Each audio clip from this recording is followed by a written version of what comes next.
What do these delicate fern-shrouded flowers have in common with a baked and empty wasteland whose only promise to its visitors was a sun-parched death?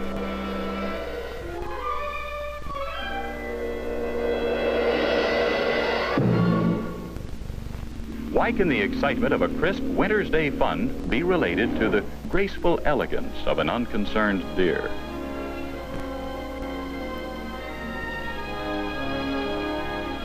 How can we compare the surging power of a high-voltage transmission line to the hushed silence of a sunset on the rim of a stone abyss?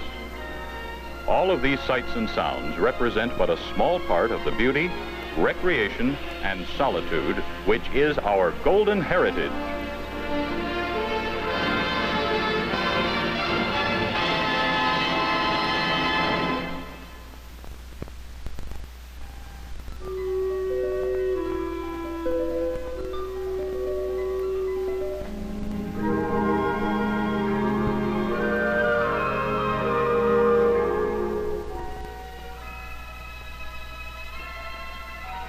You can go western, climb a mountain, walk on snow, go underwater, hike a trail, or do almost anything that pleases you. I'm Harry Blackstone, Jr., and in weeks to come we'll show you how all of these can be put to good use as we explore America's vast national park system and the functions of the United States Department of the Interior, which is charged with the responsibility of maintaining it. We'll also take a look at our national forests under the administration of the Department of Agriculture, and at a growing list of both state and international parks. Our Golden Heritage.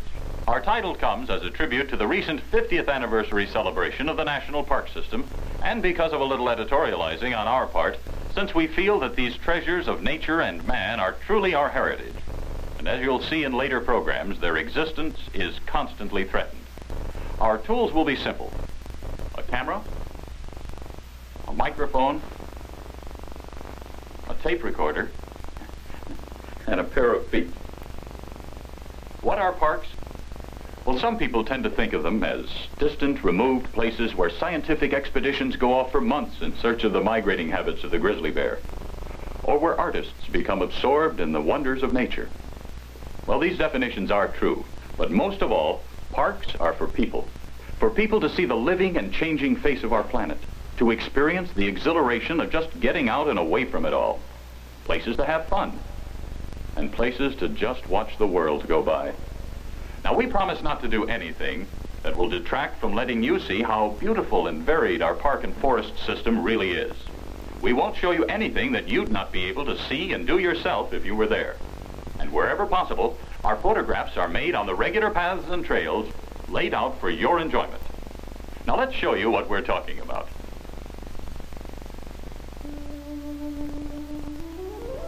Within the very shadow of a recently active volcano, some 180 inches of rainfall every year feeds the obsidian soil of Hawaii Volcanoes National Park, producing some of the most beautiful flowers found anywhere in the world.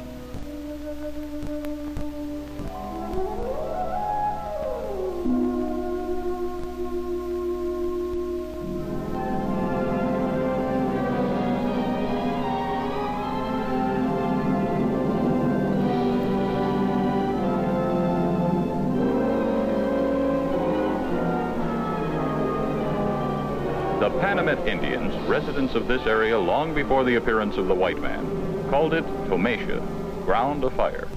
And despite barely 2 inches of rainfall annually and temperatures that have soared to 134 degrees in the shade, over 600 species of plants have been found growing in this seemingly desolate wasteland.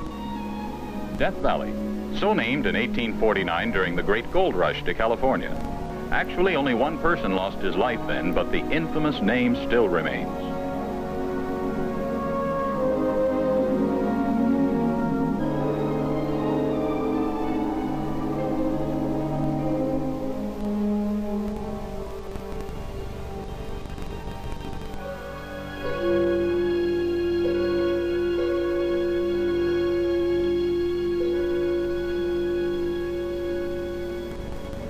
Snowmobiling, probably one of the fastest growing sports in America. What more exciting way could you think of to explore the breathtaking beauty of Yellowstone National Park in the wintertime?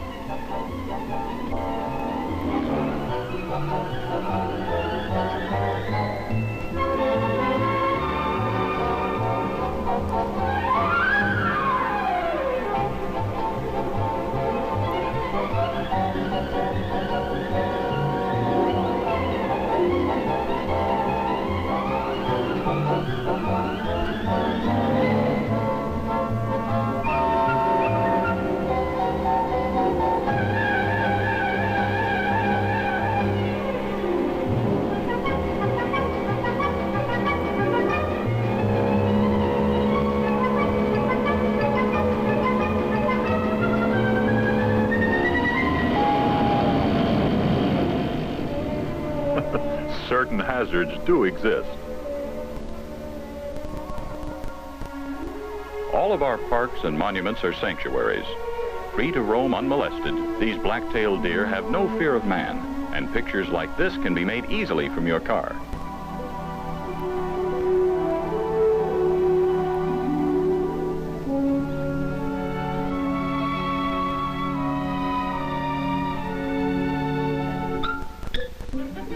Photographs of birds are a little more difficult, but this one was bribed with a few strategically placed corn chips.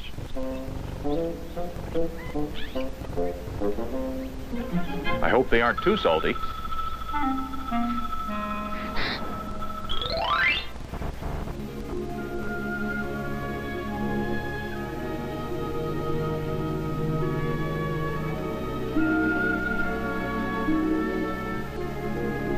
The afternoon sun reveals the granite-faced ruggedness of these 25-million-year-old glacier-carved rocks and the placid serenity of Yosemite Valley.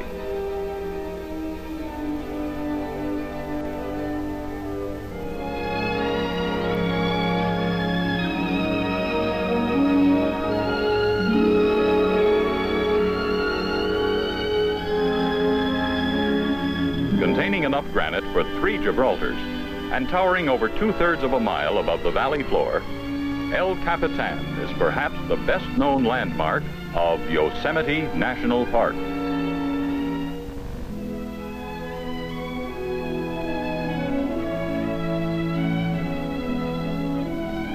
The newly completed Flaming Gorge Dam was built and is operated by the Interior Department's Bureau of Reclamation. The now-tamed Green River forms the 375-mile shoreline of Flaming Gorge Lake.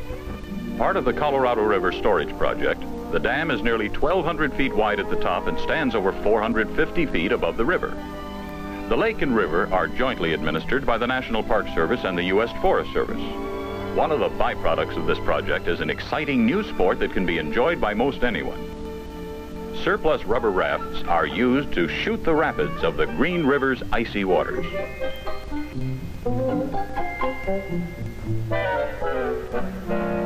we go, Bob.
Any first look into our vast national park system would have to include what has perhaps been unfeelingly called the largest ditch in the world, the Grand Canyon.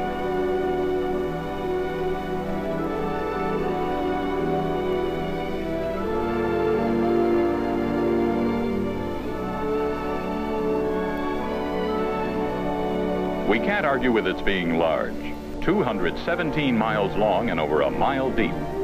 It stands as a monument to nature's unrelentless sculpture.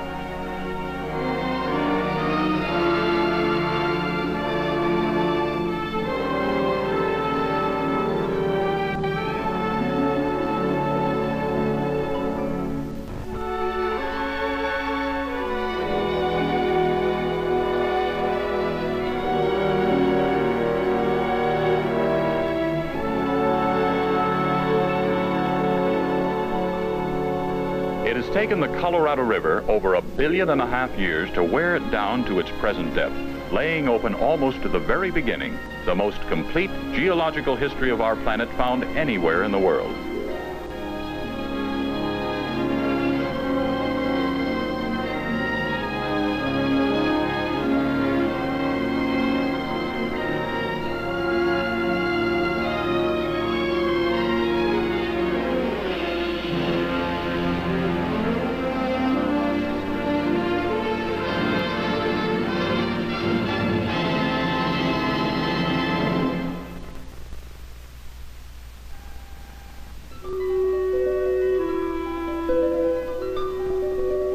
Like the Grand Canyon, every area has its own special and unique charm. It would be very difficult to cite which is the most rewarding because, well, it's such a personal thing. To some, a mountain stream or brook trout. Others prefer the mysterious world under the sea. Maybe you'd like the desolate loneliness of vast desert areas or the excitement of a ski slope or powerboat. Since all this and more is available, the choice comes not only of where to go and what to do, but when to do it. I think while winter has its blanket of white, spring its flowers, and summer its coat of green, fall is the most colorful of seasons. We must look to the east and the great Smoky Mountains National Park for the most varied display.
The fortress of San Felipe del Morro at the San Juan National Historic Site in Puerto Rico, the only place under the American flag on which Christopher Columbus actually set foot.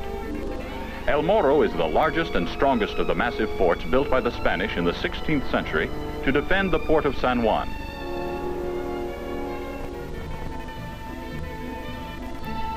Chickamauga and Chattanooga National Military Park stands as a monument to some of the most difficult fighting of the Civil War. Let's go back to that September 20th day in 1863. You were a Confederate soldier. Your orders, take Snodgrass Hill.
rugged grandeur of the Grand Teton National Park's lofty peaks provides a perfect setting for another popular sport, just doing nothing.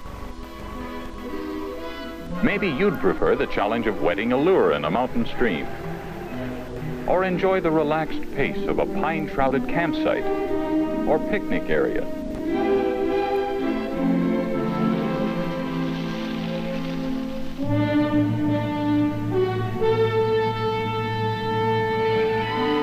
In addition to the unlimited scenic and recreational opportunities, we also have a chance to learn more about the history of our Earth and even the prehistoric creatures that once roamed the United States.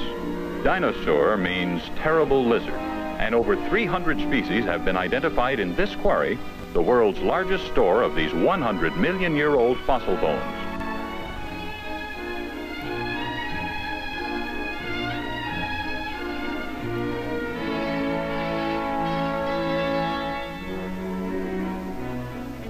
Mesa Verde, Spanish for green table, where the remains of an early American cliff-dwelling culture are preserved. Their civilization flourished for 10 centuries, but mysteriously vanished about 700 years ago.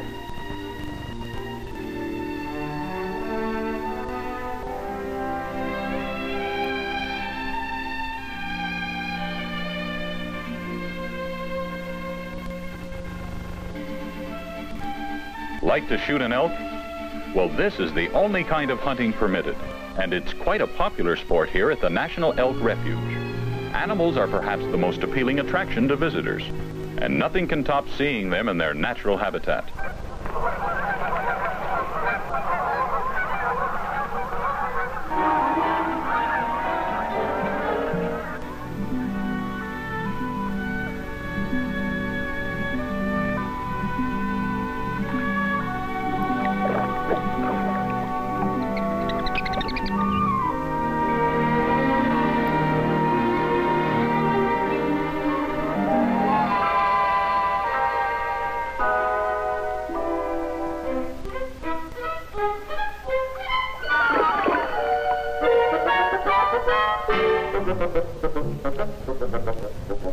And the variety is unlimited, ranging from the underwater depths of rich coral formations to the wonder of the evening bat flights at Carlsbad Caverns, and a handout that gets out of hand.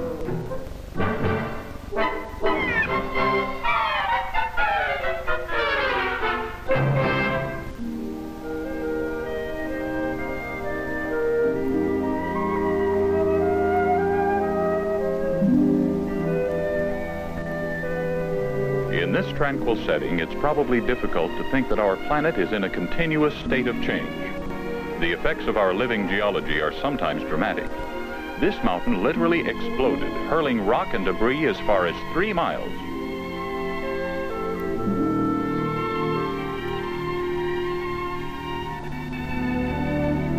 Our first national monument, Devil's Tower, was formed when internal forces actually pushed this massive monolith through the Earth's surface.